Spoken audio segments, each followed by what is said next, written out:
alleviates pain. And because research shows that sensory-rich environments help us learn faster and retain information better, many schools, workplaces, and public spaces are being reimagined and redesigned. All because of advances in neuroaesthetics. In the same way that the formal creation of the neuroscience discipline in the late 20th century has fueled a revolution in our understanding of the brain, the formation of the field of neuroarts is building an important body of evidence about our brains on art. And there is so much more to come.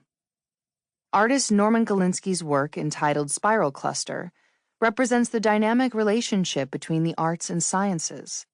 Discoveries and findings about human biology will continue to give rise to arts-based, personalized prevention and wellness programs, increasingly becoming part of mainstream healthcare and public health as clinicians and insurers are convinced by the mounting evidence that the arts really do help us heal and thrive. Simple, quick, accessible acts of art can enhance your life.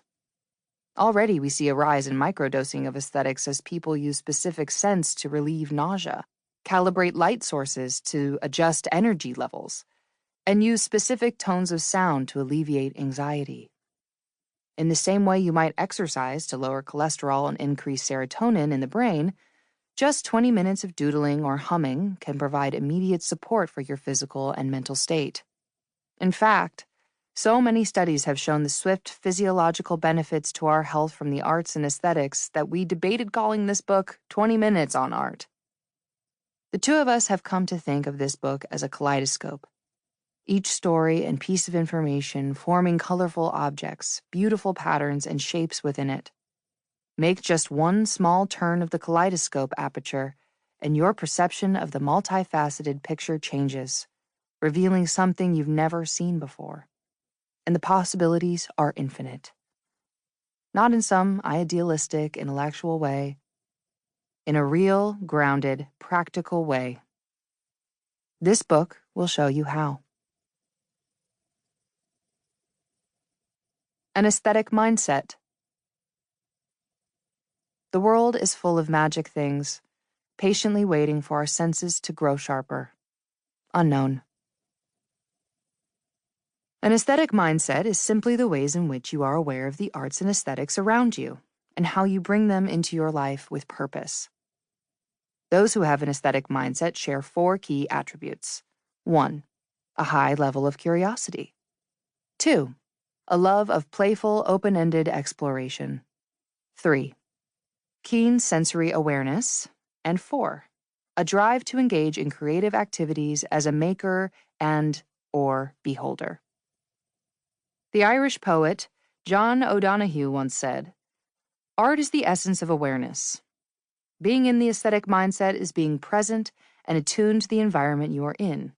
It fosters an ongoing connection to your sensory experiences and opens the door to creating art and appreciating aesthetic experiences that ultimately change you." We invite you to take the following short survey.